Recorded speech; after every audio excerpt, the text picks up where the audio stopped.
Guys, magandang araw. Dito tayo panunurin na naman natin yung isa sa inilapit kay Senator Rapi Tulfo. Kaso ito ng dalagang pinatay, di umano. At yung suspect ay nandito kay Sir Rapi Tulfo para magpaliwanag o linisin ang pangalan. Hindi ko alam kung ano yun, pero tingnan na natin. Yan, play na natin.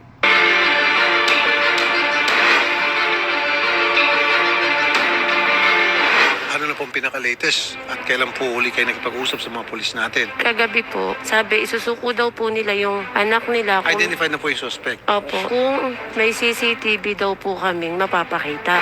Meron na pong CCTV na footage kuha from the barangay. At pinagkukumpleto lang po namin para po matibay po yung ating kasong isasampa dun sa suspect po natin po, sir. General, endorse po namin itong kaso sa pagpaslang kay Charlene May Santos. Sinang ko po agad yan, sir. Immediately po tatawagan ko po yung ating chief of police para ma-follow po yung kaso na yan. Sa ngalan po ng patas sa pamamahayag, personal na pumunta dito sa atin ngayon, itong si Yoko na pinagbibintangang gunman. Opo. Yung bumaril mismo sa victim. Kasama ngayon ni Yoko yung kanyang misis. Kaya siya pumunta rito para sabihin na inosente siya at pinagbibintang lang daw siya. Bago natin siya paupuin dito, kanina, bago tayo mag-on air, kinausap ko siya. Meron ako mga kinuha mga informasyon na para malaman ko kung magsasabi siya ng totoo o yung mga sinabi niya sa akin ay tumutugma doon sa mga sinabi na sa atin nung pumunta rito yung mother. Magandang hapon sa'yo, Yoko. Good afternoon po, sir. Mrs., magandang hapon. Magandang hapon din po, sir. Kilala niyo po siya? Opo. Siya yung Siya mother. pinanay. Okay, again, nakikiramay po kami. Ma'am. Salamat. Ito pong si alias John. Although kilala niya si John, kanina, sinabi niya sa atin kung sino si John. Sabi niya, wala raw siya dun sa crime scene. Very sure si John na at that time, nung pamamaril, nandoon siya, kitang-kita ng kanyang dalawang mata na ikaw ang bumaril doon sa victim. Ang tanong ko sa'yo, Yoko, anong motibo ni John para ikaw ay turo niya? Para ikaw ay babanggitin niya na bilang gunman na isiniwalat sa kanya nung victim in her dying declaration. Kaway po kasi namin si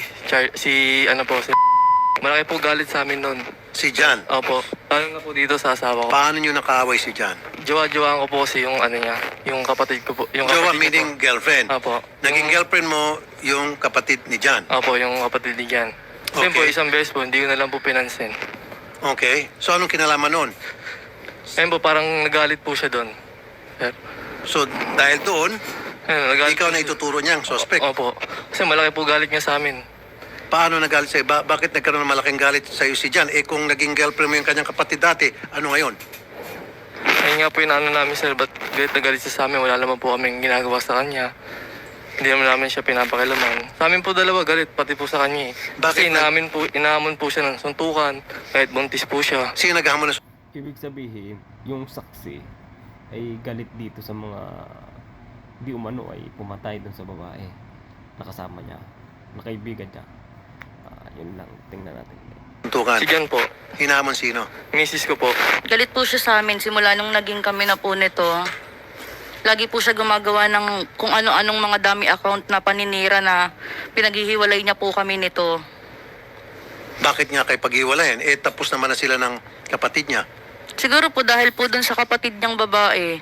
Kaya po ganun siya. Kami po ang dinidiin niya. Nagkaroon po siya ng pagkakataon para ituro kami. Sobrang laki po talaga ng galit sa amin yan po. Kilala niyo po yung biktima. Opo. Paano niyo po nakilala yung biktima at ano pong relasyon niyo sa biktima? Meaning isa't kaibigan, tropa, Kaya ano po, sa tropa ko po. katropa niyo po itong biktima. Kasi naging jowa-jowaan po ng kaibigan namin yan. Naging jowa-jowaan ng Opo. kaibigan mo, Opo. itong biktima. Opo. Okay, may pangalan ka. Pwede hindi ko pangalanan. Nung oras na mangyari yung krimen, July 8, bandang 7 to 8 p.m., nasabi niyo sa akin kanina, meron ka alibay, kasama mo si Mrs. Opo. Sabi ko, kung sa korte, hindi matibay na alibayan. Kasi pwedeng sabihin self-serving. Of course, siyempre si Mrs. kakampihan ka. Tinanong kita kung meron pa bang ibang tao na makapagpatunay doon sa alibay mo na talagang nandoon ka at that time. Opo, meron po. Magandang hapon dyan. magandang hapon din po. Salamat po sa pagtanggap ng aming tawag muli. Jan, narinig niyo po, Jan, yung sinasabi po ni Yoko na depensa niyo po? Apo, narinig ko po talaga po yun. Kasi ako po mismo nagtanong po nun kung sino po gumawa sa'yo niyan. Ang sabi niya po, 3 beses. Yoko, Yoko, Yoko. Pero sabi mo sa amin dyan, nung nakausap kita the last time, nandun ka mismo, eyewitness ka, nakita mo yung mismo pamamaril. Oh, kaya nga po, nakita ko nga po. Ito po, ikukwento ko po yung buo na pangyayari po. Opo. Natulog po kasi ako bandang 5:30, ganon. Ay, mga 6. So, Opo. natulog po ako. Opo. Tapos, yung kapatid ko din po tulog. Opo. Tulog din po. Si Charlene po gising, nagsiselfon. Okay, so ibig sabihin pareho kayo nasa isang kwarto? Opo, nasa isang kwarto lang po kami, sir. Bakit po kayo nasa isang kwarto lang? Sir, matanong ko lang. Ano po, kasi po nangungupahan po si Charlene, sama-sama po kami. Mukhang nagdududa ako rito sa baklang ito eh. Kasi silang magkakasama doon. Baka tingnan natin. Parang dududa. Doon.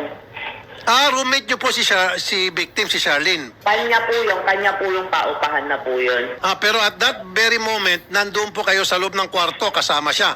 Opo. At bakit po kayo nandoon noong mga oras na yon, sir? Matanong ko lang. Ano po, sir? Kasi doon na po kami mismo nakatira sa kanya, sir. Kasi ilang buwan na po kami magkakasama sa loob ng bahay eh. Okay. So kasama kayo sa bahay. So that very moment, nandoon po kayo sa kwarto niya, kasama ko kayo, natutulog. Opo. Okay. Pati yun yung pamangkin po. Opo. Okay, tapos po, sir. After po nun, nagising po ako sa putok ng baril. Tapos nakita ko po yung naka-joyride na, parang joyride po, naka-jacket na blue. Pagmulat po ng mata ko na may narinig na po akong putok ng baril, nakita ko po, patakbo na po yung gumawa po sa kaibigan. Pagmulat niya, nakita niya yung bumaril. Na hinihinala ko din po si Yoko kasi kitang-kita ko po yung pagtakbo niya, yung galawan niya, pati yung mga ano. Kasi po sir, nakasama ko na po siya, isang beses ko na po siya nakasama. Alam mo, hindi ibig sabihin nakasama mo na, iyon na yun. Hindi mo naman namukhaan. Bumabase ka sa galawan. Hindi yata tama yun na. Okay. Pero ang tanong ko, sir, nakita niyo siyang tumatakbo. Opo, pababa po. Okay, so pag tumatakbo, ibig sabihin nakatalikod. Opo. Pero hindi niyo po siya nakita yung paharap. Nakita ko po siya yung pagkaganon na niya lang po kasi po naka-face mask po siya eh. Pero naano ko na po yun yung mukha kasi nakasama ko na po. Naka-face mask. Pero nakita niya na daw yung mukha at nakasama niya na. Ibig sabihin, nakasama mo pero hindi ka siguradong iyon yun. Naka-face mask. Saka, Sa ilang beses na po. Opo. Ang gusto ko lang po masiguro, nakita niyo po siya mismo, nakaharap siya habang binabaril niya or pagbaril niya doon po sa victim. Nakita niyo po yung mismo. Tumakbo na po siya. Pagkabulat po ng mata ko, nananakbo na po siya. Then ginawa ko po, umakyat po ako sa 3rd floor para manghingi po ng tulong kay nanay. Aha. Sa may-ari po. Okay, sorry sir, ulitin ko one more time. So, nung pagputok ng baril, nagising kayo at nakita niyo po siya, nakita niyo yung mukha niya, nakaharap, and then sabay takbo niya. Opo. Okay. At ano pong suot niya? Naka-blue po na parang joyride po siya na jacket po. Basta po naka-long sleeve na blue. Meron kang long sleeve na blue dyan? Wala po. Okay. Naka-long sleeve na blue tapos tumakbo ka kay nanay. Opo, nangingi po ako ng tulong. Sabi ko, Nay, tulong po, binabaril po kami sa baba. Ano pong ginawa ni nanay? Nag-base po siya kasi po nakabra po siya. Napapasok niya po ako sa loob ng bahay niya, sa loob po ng kwarto niya din. Pinalabas niya po ako kasi daw po magbibihis siya. Sir John, ang sinasabi ni... Ito po, galing sa kanya lahat to, si Yoko, na-interview ko sa kanina, bago namin siya isalang dito. Noong mga oras na sinasabing binaril si Charlene, July 8, 7 to 8 p.m., nandun daw siya sa bahay nila at ang testigo raw ay yung kanyang kapatid ng kanyang landlord. Hindi naman po ano yung kasi po nagpunta po kami nung kinabukasan. Ang sabi po doon, paikot-ikot daw po siya. Paikot-ikot daw po siya doon sa lugar na yon nung hapon na po yun. Sabi po nung mga residente po doon. Magandang hapon po, landlord. Good afternoon, Sir Rafi. Kayo po mismo ang landlord o meron pa kayong kapatid? Ako po yung katabi mismo ng bahay nila. Opo. Kasi sinasabi po sa amin ngayon ni Yoko, yung araw at oras na mangyaring insidente, nandun daw po siya sa bahay nila, nag-aaway sila ng kanyang misis, and then nandun daw po sa bintana yung kapatid ninyo at nakikita siya at yung misis niya na nag-aaway. At Nagtatakbuhan. Nagsusuguran yan sila, kaya nga po na nabalita ko yung news na yan, hindi rin po ako makapaniwala kasi nga lagi yan sila magkaaway. Ngayon, hindi ko po kapatid yung nakakita, pamangkin ko po. Okay. Nagtatakbuhan. Ba't po siya nagtatakbuhan, ma'am? Naghahabulan, kasi nag-aaway, sinusugod ni babae si Yoko. Mga anong oras po yun, ma'am? Mga around 7, 6, 7. 6 to ng 7. gabi. Opo. Kaya nga na nabalitaan ko yung news na yan, yung ganyan. Nagulat po ako na bakit si Yoko, dito lang yan, nag-aaway.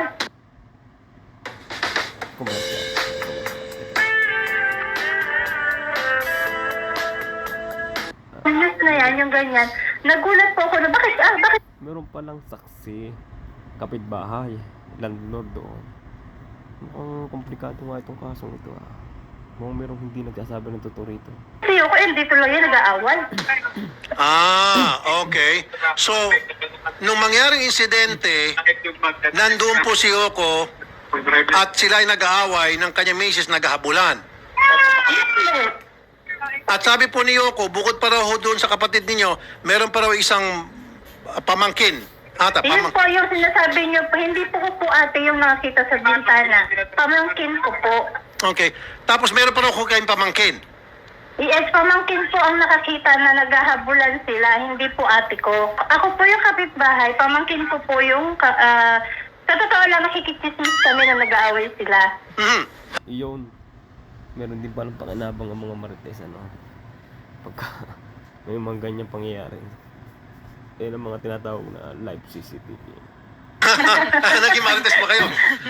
Po, nakikimarites kami. Yung pamangkin ko, sabi niya, hinahabol na hinahabol na ng babae yung lalaki. Kayo hubay na-interview na ng polis tungkol dito sa mga sinabi niyo sa amin ngayon? Hindi, kasi hindi rin nila alam na sa amin sila nakatira na. Kakalipat lang po kasi nila Yoko sa amin. Okay, bukod pa po doon sa pamangkin niyo na naging marites at sinumbong sa inyo, sino pa po ibang tao na makapagsasabi na yung July 8, between 7 to 8 p.m. nandun talaga si Yoko? 6 to 7. Nasa, yung bayaw ko po. 6 to 7? Okay, yung crime kasi nangyari 7 to 8. Yung punta kasi siya ng police. Rafi, kahoy lang po yung bahay namin. John, ayan po, yung narinig po, yung sabi po ng landlord. Apo. So ano pong reaksyon niyo tungkol dyan, Sir John? Sir, kasi po, nakaka-ano na yun po. Kasi ba't ngayon lang po sila nagsalita? Teka, pautal-utal si Jan, saka consistent yung sinasabi ng kapitbahay. Hindi siya nag-iimbento. Itong si Jan parang, may tinatago. Tingnan ulit natin. Ang ganyan. Hindi po sila humarap nung mga panahon na hinahanap po namin sila. Bakit po ngayon po nagsasalita po sila at kumukuha po sila ng witness na ganyan po Ngayon, sinabi niya na ang dinadahilan ni Jan, bakit hindi umarap noon? Kasasabi niya lang niya, nakita niya mismo. At sigurado siyang iyan, siya yun. Parang babago na naman ang niya. Sinasabi niya ng ganyan.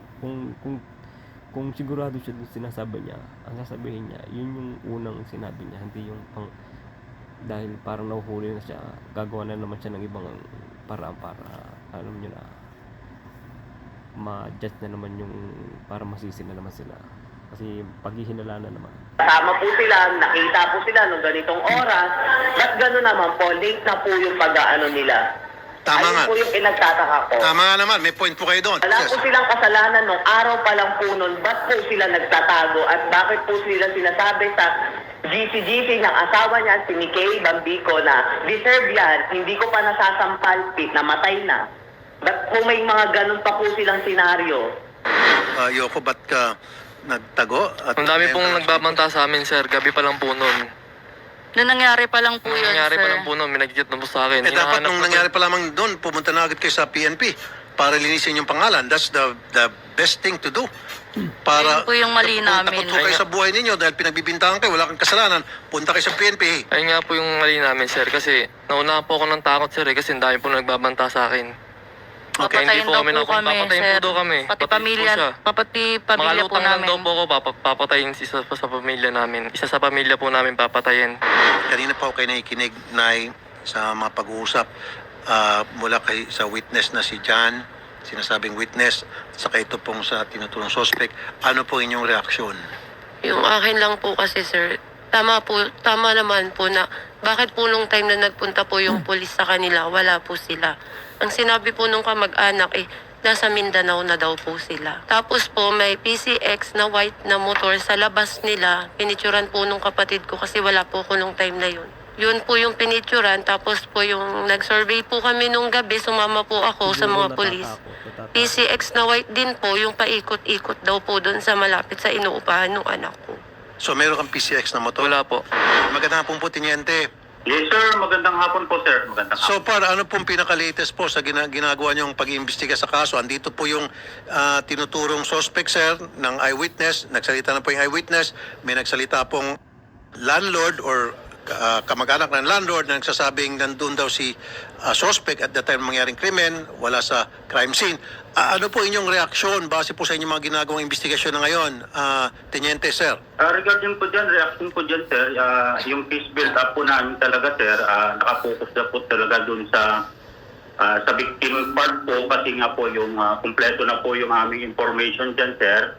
At ang kumpleto na rin yon, ang pinaka-inantay na lang po namin talaga yung affidavit ni ma'am, nung mother po. Kung halimbawa po, sir, mamayang gabi at mag-meet po kami ni ma'am, kasi mga 6 o'clock pa raw siya makabalik dun sa Burol. Pag nagbigay niya po sa amin yung affidavit niya po, sir, kinabukasan, pwede na po namin ipapile itong kaso.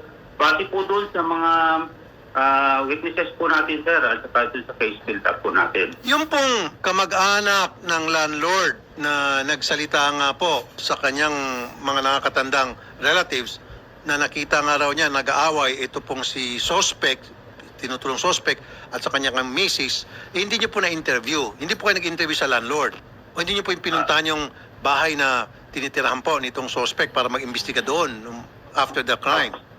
Siguro, sir, hindi na po namin puntahan yan, sir, dahil Yun lang nakikita ang problema rito ng police. Hindi dapat yan inalam nila, hindi yung basta ka nalang magkakaso nang hindi ka gumawa ng proper na investigasyon. Pumunta ka doon, mag-survey ka.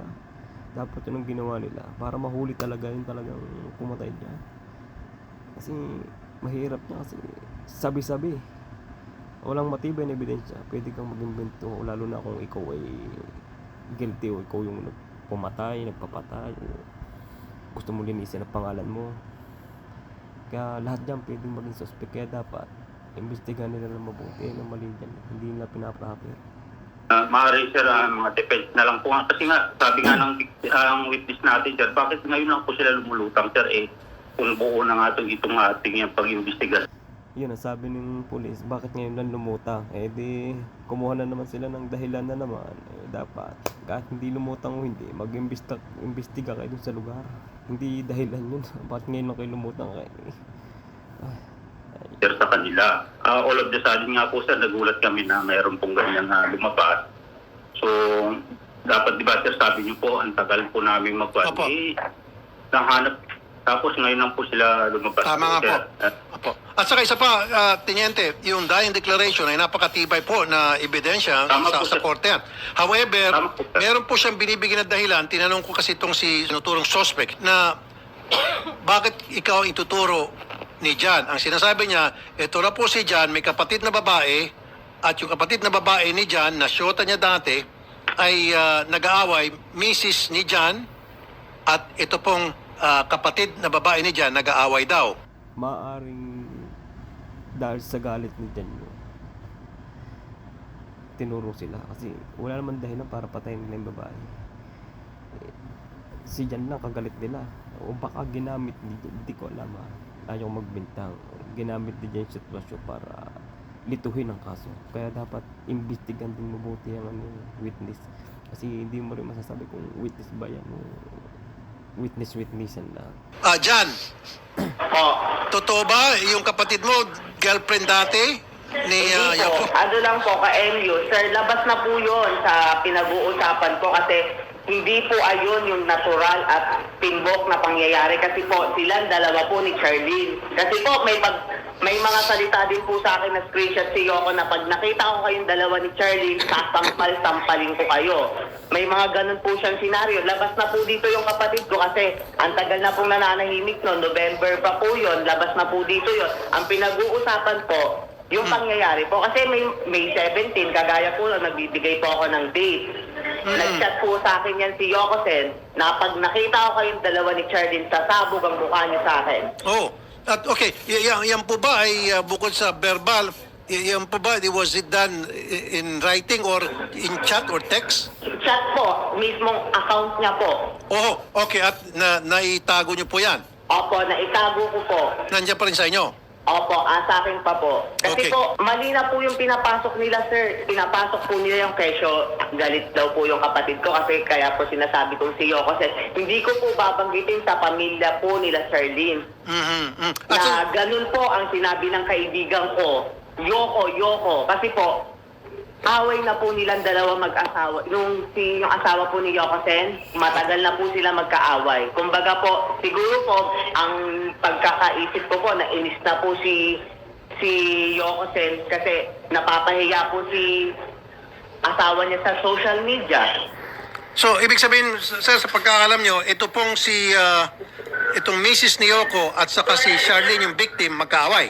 Apo, sobra pong magkaaway po sila.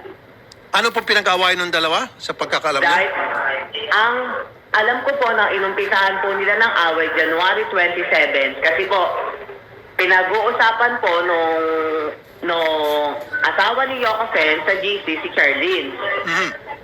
Na ganyan, deserve yan, nabugbog, ganyan-ganyan, pangit pa rin, ganun pa rin po ang mga nilalaman na sa akin pa rin po yun kung saan po sila nag-away. Kung kailan at umpisa po sila nag-away. Kay John, naka-preserve, nandoon pa rin yung mga chat ninyo, side nyo at side nila. However, sabi mo kasi sa akin kanina, Yoko, na Kung ako naman, gagawa ko ng krimen, hindi ko na siya i-chat para anong paggagamitin sa'yo. Medyo hindi ako kumakampi sa mga pagbibintang ito, ano. Pero base sa pagtingin ko rito, medyo merong hindi talaga nagkasabi ng totoo rito. Kusgahan nyo na lang, kaya na lang humusga. makailang beses nagbanta itong si John kay Mrs. mo. Kung ano nung klase mga pagbabanta. Tinatanong kita kung na-preserve nyo ba yung chat. Sabi nyo, binura nyo na, pinasa Diyos nyo na lamang. Opo. Yun po yung katakataka doon. Kasi dapat, sabi ko sa kanina, pag gano'n mga banta, hindi nyo po binubura yon, kinikip nyo yon para ebidensya later on kung magkakaroon ng demandahan o kung saan makarating, dumating ganitong klaseng senaryo na hindi inaasahan, meron kang ebidensya, mapakita. In your case, binura mo. Kasi ipapasa Diyos mo na lang. Kasi wala Yun yung naman po kami pakialam sa kanila, sir eh. Kahit na kasi binabantaan misis mo, inaaway, minumuna, kung ano na pa, sabi mo. So dapat si misis, hindi yung binubura yon. So ngayon, ano masasabi mo na itong sinasabi nga ni John na si misis at saka si Charlene, yung victim, nag-aaway pala at nakapreserve sa sa account ni Sa group ni chat John. po Tama yun. ba, John? Opo, sa group chat, lagi po nilang pinag-uusapan si Charlene, kaya po nag-away po sila ni Charlene. At yung sa group chat na yan, nandiyan, nakapreserve pa rin yan. Pwede mo Opo, naka-ano po yun sa akin, naka-screenshot, simula po nung, pati po yung pagkamatay po ng kaibigan ko, sinasabi. Nagtataka ako ulit sa bakla. Bakit ini-screenshot niya yun? Ibig sabihin, parang meron siyang pinaplano na ang gagawin na parang may ididiin siya na ganun pa. Bit ini-screenshot niya, bit interesado siya doon. Bit kailangan niya pang i-screenshot, i-save pa. Kung ganun mga pangyayari, napakatagal na yun. Curious lang ako Hindi ko pa nasatampal, namatay na. Maliban na lang kung may paggagamitan siya niyan. Yan, ganun po ang pananalita sa GC ng asawa ni Yoko. Tama po ba yun? John, willing ka ba magpa-lie detector test? Kung willing ka, ito voluntary. Apo, willing po. Ikaw, May mga ebidensya din naman po ako na nagpapatunay din po na magkaaway po sila nila Charlie. Sir Yoko, willing ko kayo magpa-lie detector test. Voluntary po ito. Opo. Kayo po, Mrs. Opo. Willing. Opo. Okay, very good. Invite din natin itong landlord, kung papayag siya na mag-lie detector test, maging yung kanyang pamangkin. Kasi there's that possibility, kasi ngayon lang biglang lumutang, nagbigay ng ganung statement, na baka nakausap na. Yun yung sinasabi ng ilang netizen. Na baka nakausap, sorry ito sabi ng ilang netizen, baka nakausap niya na yung landlord, pinakiusapan nyo, kinasabwat nyo, kaya nakuha niyong loob, nakapagsalita, kaya ipapalay detector test natin. Kayo po, sir, si Mrs., saka yung landlord, saka yung pamangkin. Opo. Yun sa lie detector test, hindi ako dyan eh. Hindi ako pabor. Paano kung halimbawa yung gumawa niya ni sanay nang gumawa naman ganyan. Hindi na siya kakabahan. Wala na. Hindi na talaga. Kaya, paano kung kabado pero wala namang kasalanan. Kaya mahirap yan. Kaya dapat tayo dun sa mga sa ebidensya lang talaga. Sabing nakita kayo nagkabulan. Opo. Dito kasi malalaman ko kung kailangan ba namin tumulong, kung sino ang dapat namin tulungan, kung kinailangan namin tumulong. At ito si Sir John willing din Sa bagay, nung bumaba si Sir Rapi, kung tutulungan o hindi, kung makakapasa sa lie detector test. Naintindihan kita, sir. lie detector test. So ganun lang po siguro muna sa ngayon. And then let the police do their job. So yung police, sabi niya, magsasampa lang silang kaso. Hindi namin sila pipigilan. Trabaho po nila.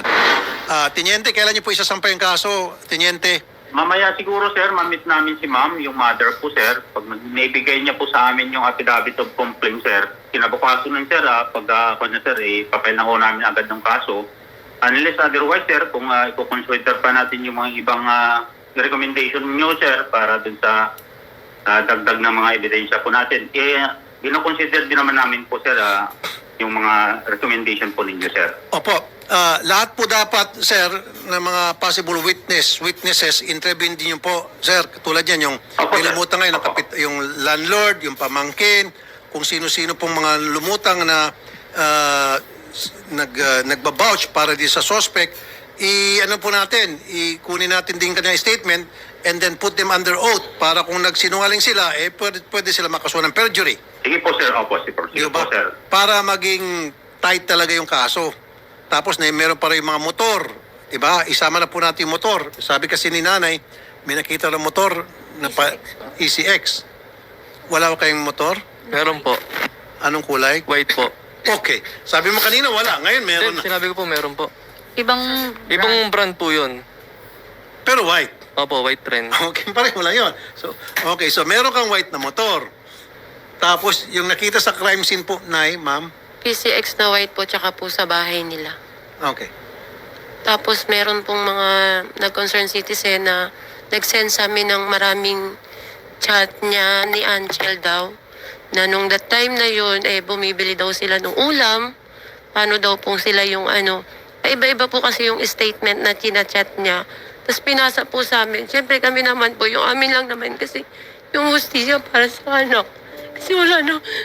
Kasi may anak po yun. Bakit po nila binawi yung anak ko?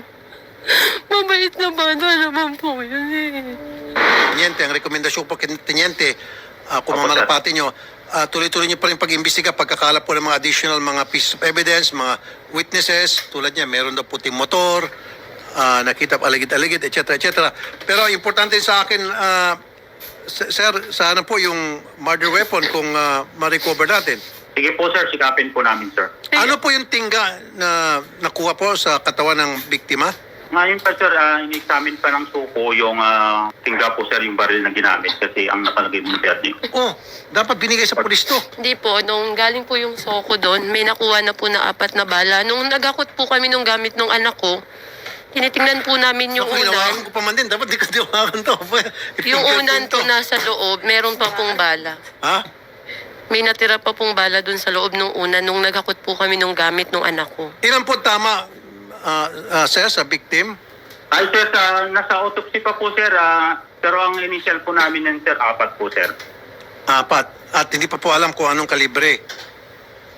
Yung initial namin sir, 45 po yun sir, pero yung para ma-confirm talaga sir, yung galing po talaga sa soko para yung tama po yung ipapile natin kaso, sir. Pwede yung sir, pakicheck sa Kamkrami F Firearms and Explosive Unit kung meron pong baril na nakalisensya, whether expired na o hindi, sa pangalan po nitong suspect.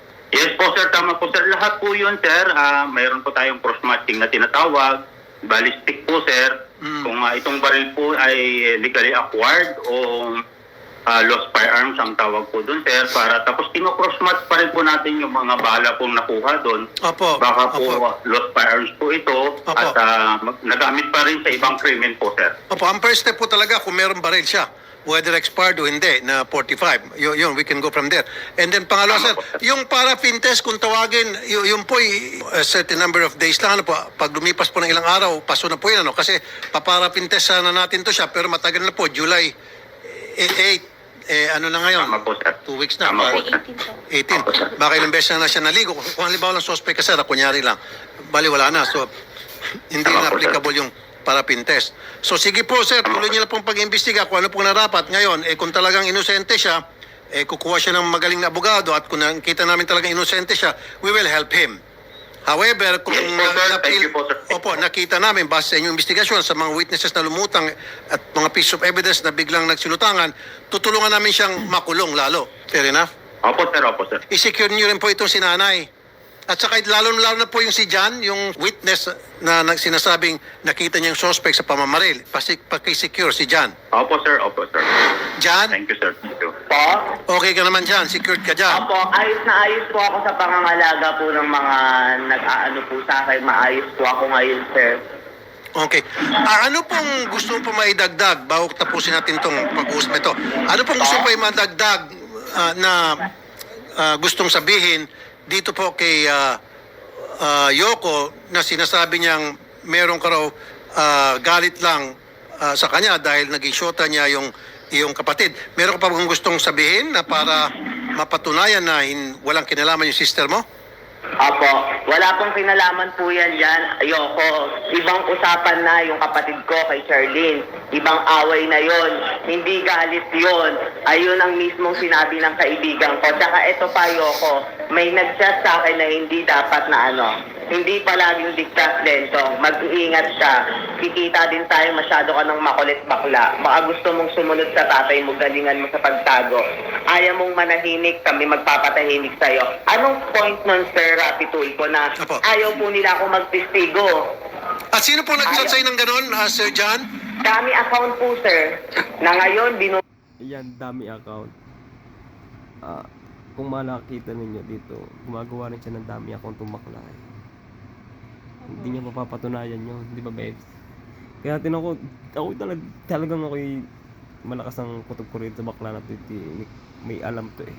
Tingnan natin. Tuloy na. nakabura na po, Facebook user na po, pero naka-screenshot po sa akin lahat po yan. At yan po, sinumitin niyo na po sa PNP.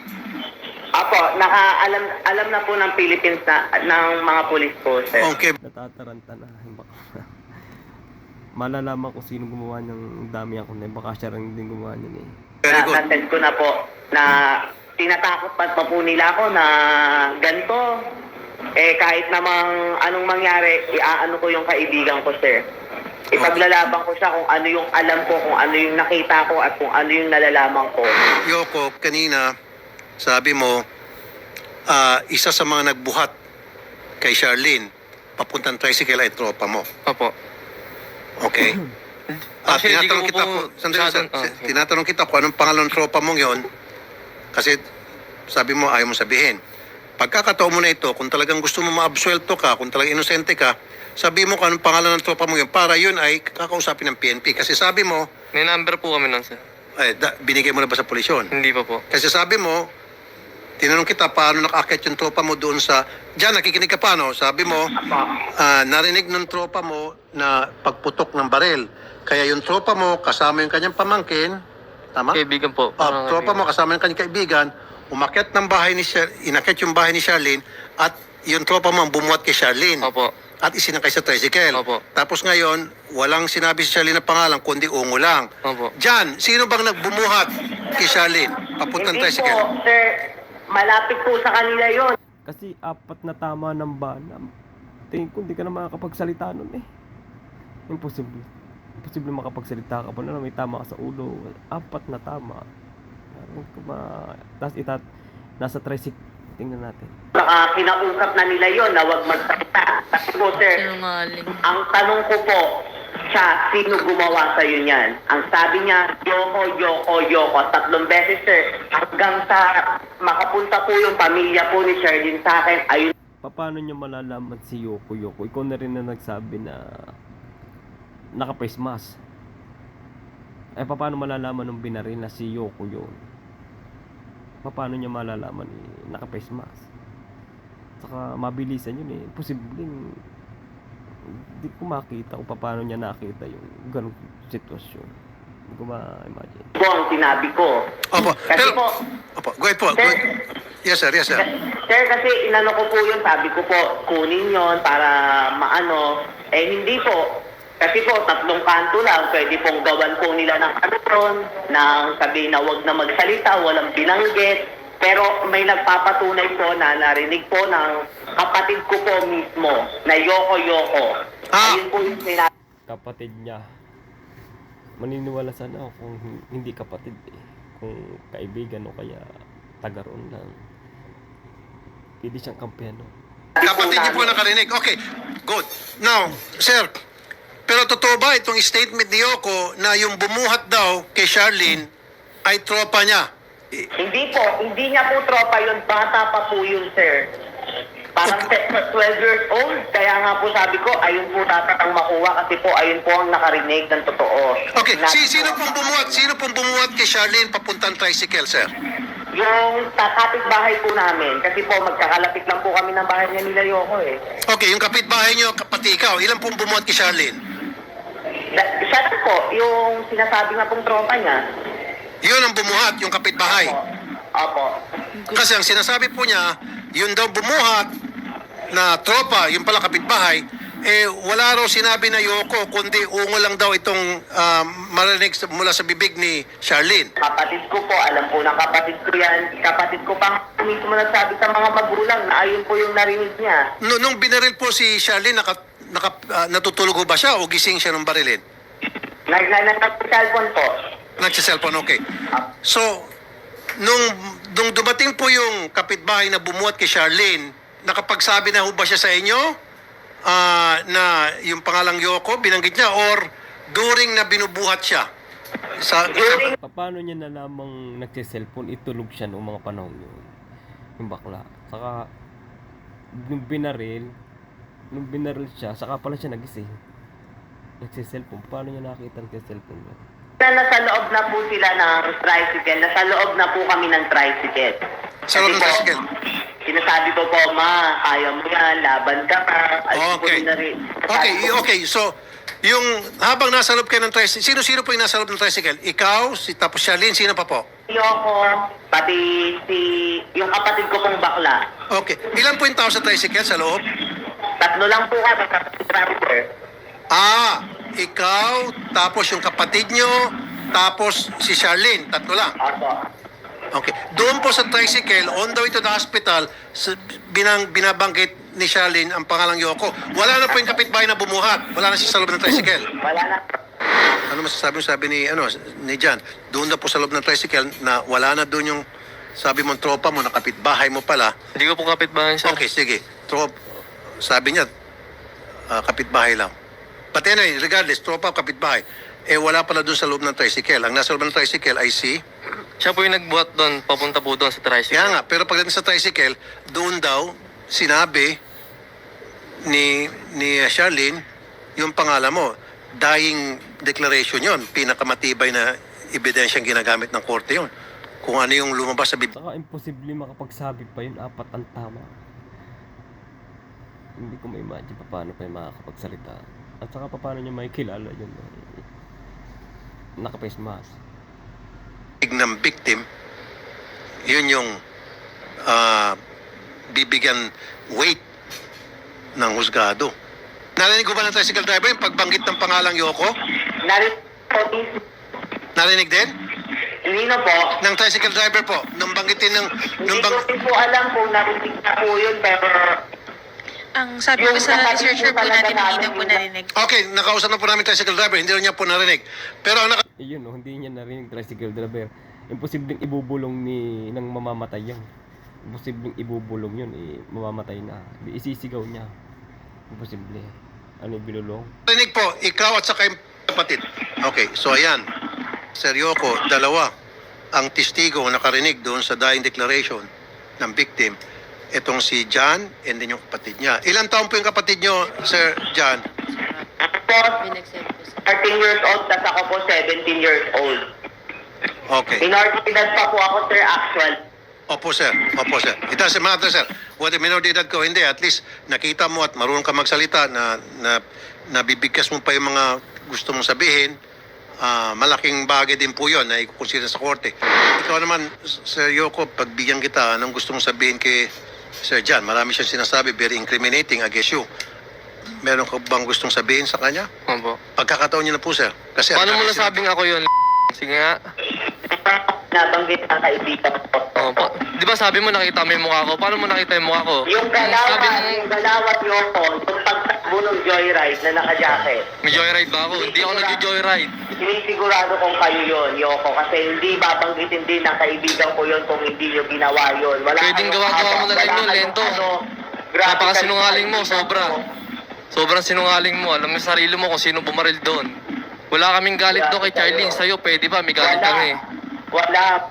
Oo nga, wala naman palang galit sa babae. Pero sa bakla meron. Ibig sabihin, medyo nangangamoy. Yun, Yoko, alam ko. Nasa bahay lang kami nun. Ba't tayo mo sabihin yung totoo?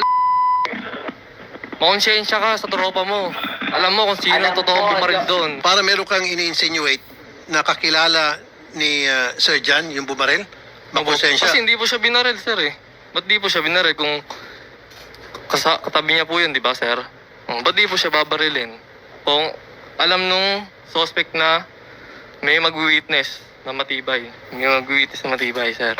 Sir John, bakit ang binaril lang daw ay si... Oo nga naman, kilala niya yung bakla na galit sa kanya. Abay, kung ako siguro nga, baka binaril ko na rin yun. Huwag naman sana, pero mali naman niya talaga. Mali talaga yun, ano ba? Pero hanggang comment ko lang yun. Wala akong ibig sabihin. Charlene, bakit hindi ka raw sinama kung magkatabi kayo? Saktong paggising at paggulat ng mata ko, tumatakbo na po. Ang ibig Saktong paggising, pagmulat ng mata niya, tumatakbo na. Ibig sabihin, hindi niya nakita yung na nagsiselfone yung biktima. Paano niya nakita ang nagsiselfone nung tinanong ni Sir Rapitol po na nagsiselfone daw, pero wala naman akong makita. Paano niya tulog siya noon? sabihin, sana pagkatapos baril doon sa victim, binaril din niya ikaw dahil witness ka doon sa krimen. Ayun nga, inaano po nila, sir, ba't hindi po ako dinamay. Kasi tulog ng karapa. So parang pinapalabas nyo, Sir Yoko, na kilala ni Sir John may Opo, kagagawa. kilala niya po yun, sir. Anong motibo naman? Anong possible motive ni Sir John na para gawin niya yun sa kanyang kaibigan na katabi pa niya matulog? Anong possible motive? Parang setup na po yung nangyari nun, sir. Kasi madami po sila lagi doon sa bahay na Set yun. up ka? Siya po, si yung kaibigan niya, parang sinet up niya po, ganun. Bakit nga? Anong meron between John and Charlene?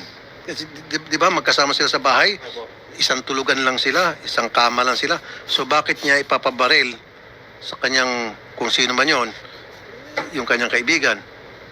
Ayun nga po yung inaano ko doon, sir, eh. Ba't hindi po siya talaga binaril?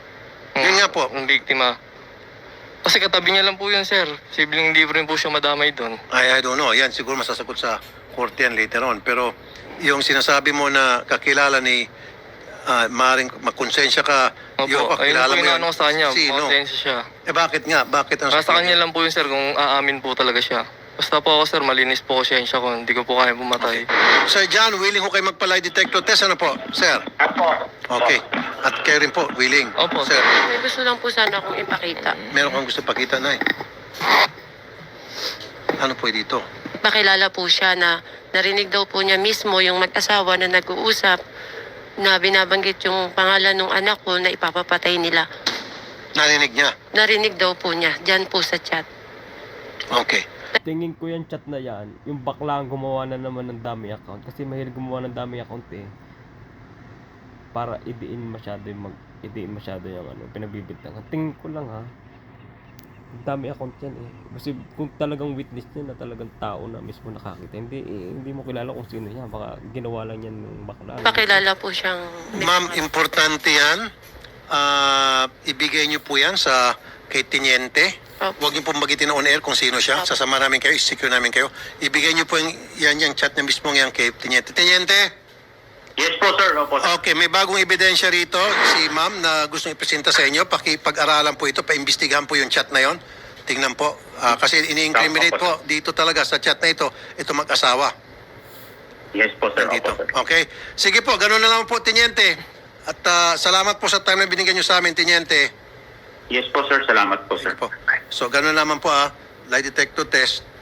And then, kapag inosente ka, then you'll get our help. Pag nakita ko tayong inosente. Pag hindi, then yung tulong na ibibigay namin, makukulong ka lalo. Okay? Sir Yoko and Mrs., hintayin po natin yung pag-file ng pulis ng kaso and then yung pong sa result ng lie detector test para maging maging komportable kayo, hindi po yung PNP ang gagawa ng lie detector test, kundi NBI para neutral. Kasi pulis ang nag-iimbestiga, so ipapasa naman natin sa NBI yung magsasagawa ng lie detector exam. Okay? Kung ano pong may tulong namin, pakisabi lang po doon kay Odette, tutulong pa rin po kami ha. Okay. Salamat po, Nay. Thank you po. Yun lang po muna, sir, ha? Ma'am. Salamat. Ayan po, tapos na reaction video natin. Kayo na pong bahalang humusga kung sinong gumawa ng krimen na yan. Pero sana malayag ang hustisya. Makulong at dapat makulong. Salamat po. Sa uulitin po mga kaibigan.